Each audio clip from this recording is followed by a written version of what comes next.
এই তরুণেরা গোটা দেশের অনুপ্রেরণা হোক। কোনো বাক্যের শেষে এই হোক যদি থাকে তাহলে আমরা সেই বাক্যটিকে ইম্পারেটিভে লিখব, একই সাথে লেট দিয়ে শুরু করব। তাহলে লেট দিস ইয়াঙ্গার্স, অর্থাৎ এই তরুণেরা বি দ্য ইন্সপাইরেশন, ইন্সপাইরেশন অনুপ্রেরণা হোক কি গোটা দেশের, তাহলে আমরা লিখব যে অফ দ্য হোল কান্ট্রি, গোটা দেশের অনুপ্রেরণা হোক। আবারও বলছি, কোনো বাক্যে যদি লেট থাকে, যেমন তাদেরকে উন্নত করতে দিন বা এরকম, যে তাদেরকে উন্নত হতে দিন বা তারা উন্নত করুক, পরিবার বা দেশের জন্য অনুপ্রেরণা হোক, এই হোক শব্দ যদি থাকে তাহলে সেই বাক্যটিকে আমরা ইম্পারেটিভে লিখব।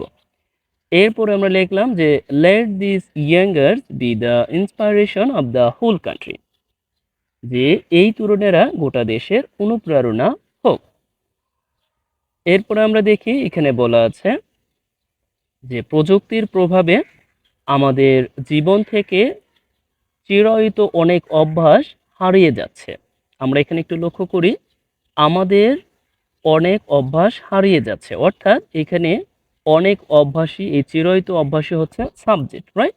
এরপরে প্রিপোজিশন যুক্ত হচ্ছে প্রযুক্তির প্রভাবে, এরপরে আমাদের জীবন থেকে। তাহলে আমরা লিখতে পারি কি অনেক, মেনি, চিরায়ত অভ্যাস। এখানে একটু এলোমেলো আছে, আমরা এইভাবে বলতে পারতাম যে অনেক চিরায়ত অভ্যাস, এভাবে বলতে পারতাম, কিন্তু এখানে বলা হচ্ছে চিরায়ত অনেক অভ্যাস, কিন্তু ইংরেজিতে আমাদের লিখতে হবে যে মেনি। চিরায়ত বলতে আগে থেকেই, ট্র্যাডিশনাল আর কি, আগে থেকেই প্রচলিত, চিরায়ত অনেক অভ্যাস, মেনি ট্র্যাডিশনাল হ্যাবিটস, যে অনেক অভ্যাস কি হচ্ছে যেগুলো হারিয়ে যাচ্ছে। হারিয়ে যাচ্ছে বলতে ব্যাপারটা হচ্ছে উধাও হয়ে যাচ্ছে, এরকম যে ডিস ইপিয়ারিং, আমরা অন্য শব্দ ব্যবহার করতে পারবো। ডিস ইপিয়ারিং এর অর্থ হচ্ছে অদৃশ্য হওয়া, হারিয়ে যাওয়া, এরকম অর্থ দেয়। তাহলে হারিয়ে যাচ্ছে কি আমাদের জীবন থেকে, প্রিপোজিশন যুক্ত অংশ লিখবো আমরা যে ফ্রম আওয়ার, আমাদের জীবন থেকে, ফ্রম আওয়ার লাইফস, কি প্রযুক্তির প্রভাবে।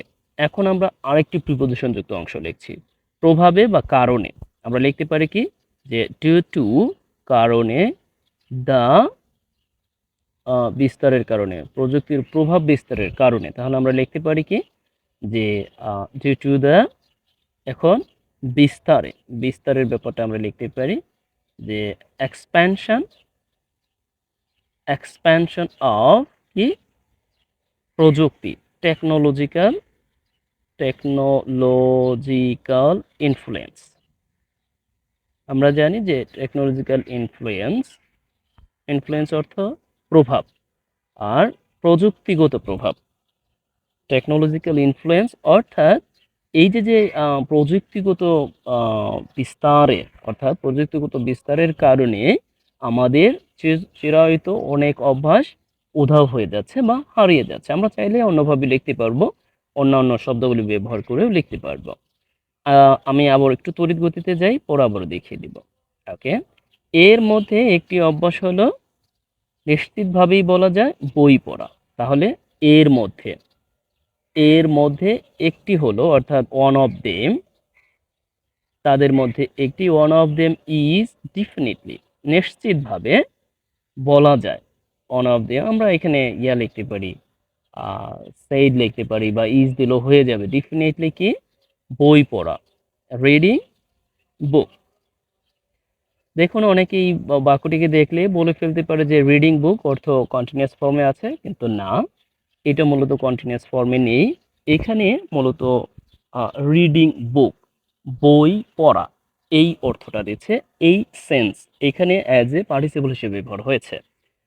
যাই হোক, one of them is definitely reading book, বই পড়া, তার মানে তাদের মধ্যে একটি হচ্ছে বই পড়া। এটা সত্য যে আমাদের আগে বই পড়ার অভ্যাস ছিল, এখন নাই, কারণ আমরা এখন মোবাইলে ব্যস্ত থাকি। যাই হোক, সময়ের সাথে পরিবর্তন হয় সবকিছুরই। বই পড়ার প্রতি আগের মানুষের ঝোঁক এখন তেমন দেখা যায় না, অর্থাৎ বই পড়ার প্রতি আগের মানুষের যে ঝোঁক ছিল, তার আগের মানুষের ঝোঁক, ঝোঁক বা ইন্টেনশন বা হোয়াট এভার ইনক্লিনেশন আমরা যেটা দিব, ইনক্লিনেশন, ওকে, তাহলে আমরা লিখতে পারি যে অফ ইয়ারলিয়ার অথবা previous earlier people or previous people কি এখন বই পড়ার প্রতি, তাহলে আমরা লিখতে পারি প্রতি, প্রতি এর হচ্ছে টুয়ার্ডস, টুয়ার্ডস রিডিং বুকস। আমরা জানি প্রিপোজিশনের পরে আমরা যখন ব্যবহার করব কোনো ভার্ব অর্থাৎ আইনযুক্ত ফর্ম হবে, ওকে, তখন এটা জেরান্ট হয়ে যাবে। টুয়ার্ডস রিডিং বুকস, যে আগের মানুষের ঝোঁক এখন আর দেখা যায় না, তাহলে আমরা লিখতে পারি is not, is not seen now, অথবা ইজ নাও নট সিন হরিবেন আমরা দিলেই হবে, এখন আর চোখে পড়ে না বা দেখা যায় না। ইনক্লিনেশন ইয়ারলিয়ার পিপল অথবা previous people towards reading books is not scene, এখন আর দেখা যায় না, ইজ নট সিন নাও, এখন আর দেখা যায় না। তারপরে আমরা দেখি এখানে বলা আছে যে সময়ের পরিক্রমায়, আমরা জানি সময়ের পরিক্রমায় অর্থাৎ সময়ের সাথে সাথে, তাহলে আমরা লিখতে পারি যে উইথ দ্য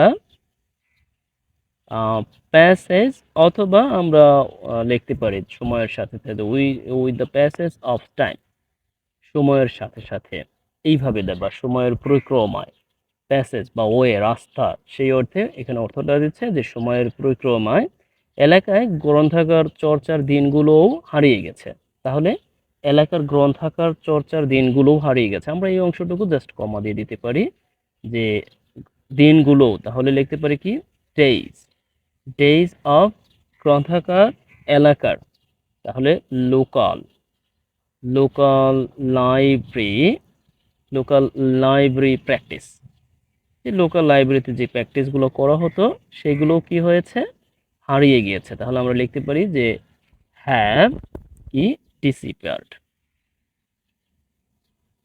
হারিয়ে গিয়েছে।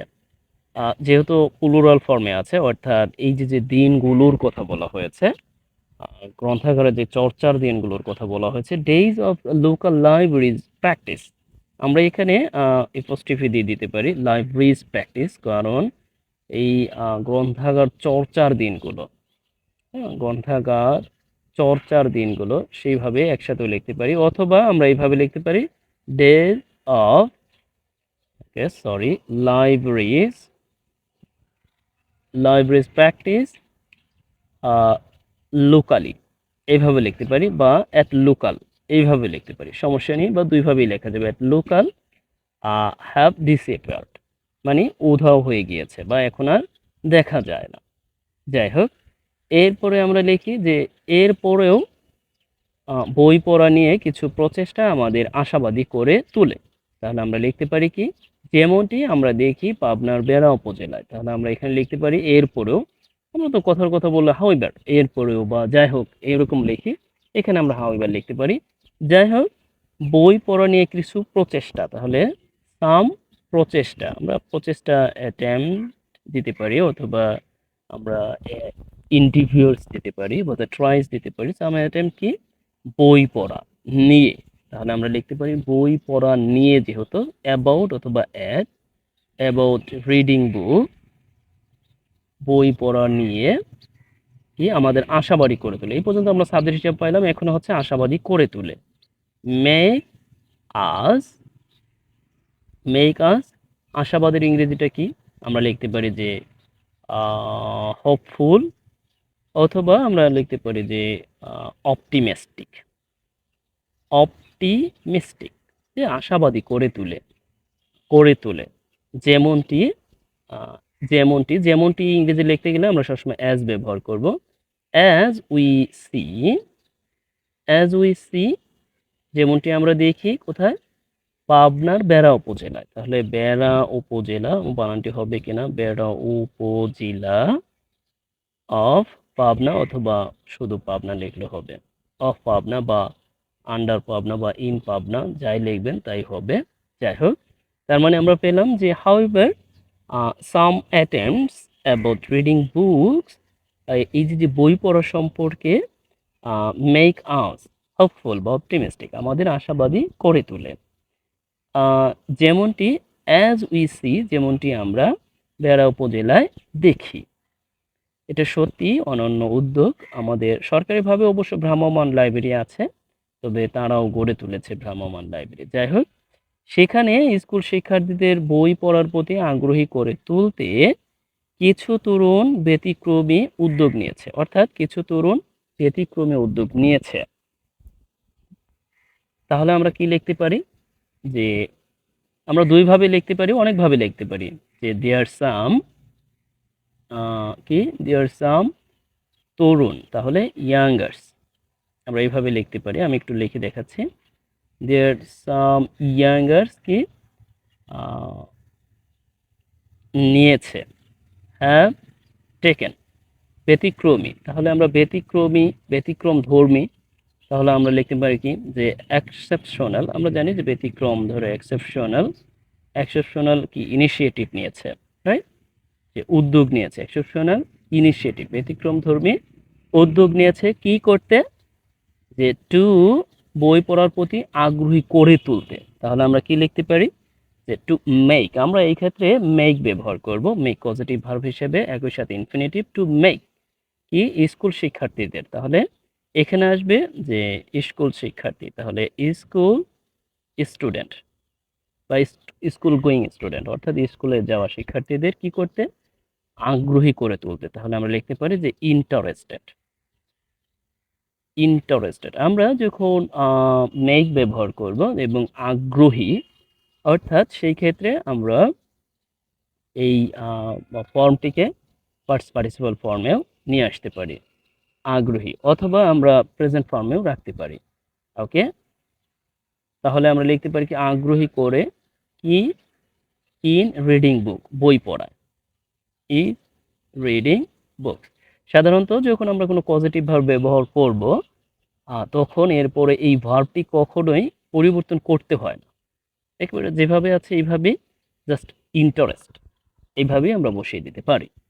ওকে, যাই হোক, এরপর আমরা দেখলাম যে দেয়ার সাম ইয়াঙ্গার্স, বা আমরা এইভাবে লিখতে পারতাম যে there are some youngsters taking exceptional initiative to make school student interest, বা আমরা এখানে ইন্টারেস্ট না দিয়ে এখানে ইনকারেজ দিতে পারি, যা আমাদের বুঝতে ভালো হবে, যে ইনকারেজ উৎসাহী করে কি রিডিং বুক, বই পড়ায়। যাই হোক, এখানে শেষ করব, আপনাদের জন্য কিছু কাজ এখানে আছে, যে তারা সেখানে ভ্রাম্যমাণ লাইব্রেরি গড়ে তুলেছে, যা বেশ প্রশংসা কুড়িয়েছে। অর্থাৎ তারা সেখানে একটি ভ্রাম্যমাণ লাইব্রেরি, যেটাকে মোবাইল লাইব্রেরি বলা যায়, আমরা সাধারণত বলে থাকি, যে যা বেশ, এই যা এর ইংরেজিটা আপনারা হুইজ দিয়ে দিবেন, বেশ প্রশংসা কুড়িয়েছে। প্রথমে এই বাক্যটিকে লিখবেন, এরপর পুরো বাক্যটিকে মডিফাই করার জন্য এই যা, এরপরে বেশ প্রশংসা কুড়িয়েছে, কুড়িয়েছে দ্যাট মিনস হচ্ছে লাভ করেছে। পরিবার আজ আমাকে এখানে শেষ করতে হচ্ছে। আপনাদের যে কোনো প্রশ্ন বা যে কোনো জানতে চাওয়া ব্যাপার আমাকে অবশ্যই অবগত করবেন কমেন্টসের মাধ্যমে, আর আপনি যতটুকু পারেন অবশ্যই চেষ্টা করবেন। আমি আশা রাখি যে আমার ভিডিও দেখে আপনারা চেষ্টা করবেন। দেখুন, আমার ভিডিওতে আমি কোনো এক্স্যাক্টলি কোনো রুলস শেখাই না, আসলে কোনো রুলস বা কোনো এক্স্যাক্ট রুলস পড়ে আপনি সেই রুলস অনুযায়ী লেখাকে ডেভেলপ করবেন, এটা বেশ কঠিন। কারণ লেখা ডেভেলপ হবে প্র্যাকটিসের মাধ্যমে, আপনি প্রতিদিন দেখবেন, টুকটাক নিজেও প্র্যাকটিস করবেন, আমি কাজ দিচ্ছি সেগুলোও দেখবেন, এভাবে আস্তে আস্তে এক সময় আপনি শিখতে পারবেন। কারণ ইংরেজি লেখার অনেকগুলো ওয়ে আছে, ইংরেজি লেখার অনেকগুলো ব্যাপার স্যাপার আছে। আপনি নির্দিষ্ট কিছু ইংরেজি লাইন বা উদাহরণ বা রুলস অনুযায়ী শিখে আসলে আলটিমেটলি আপনি খুব বেশি ভালো করতে পারবেন বলে আশা করি না। এই জন্য আপনি সবসময় মাথায় রাখবেন যে বিভিন্ন ধরনের ভিডিও দেখতে পারেন, বা বিশেষ করে নিজে নিজে চেষ্টা করতে পারেন যে আসলে একটা ইংরেজি লেখা কিভাবে আছে, বা অন্য একজন কিভাবে লেখে, বা আপনি প্রতিদিন টুকটাক করে ইংরেজি লিখতেও পারেন একটা বিষয়কে নির্দিষ্ট করে। যাই হোক, আজ এই পর্যন্তই, ভালো থাকুন।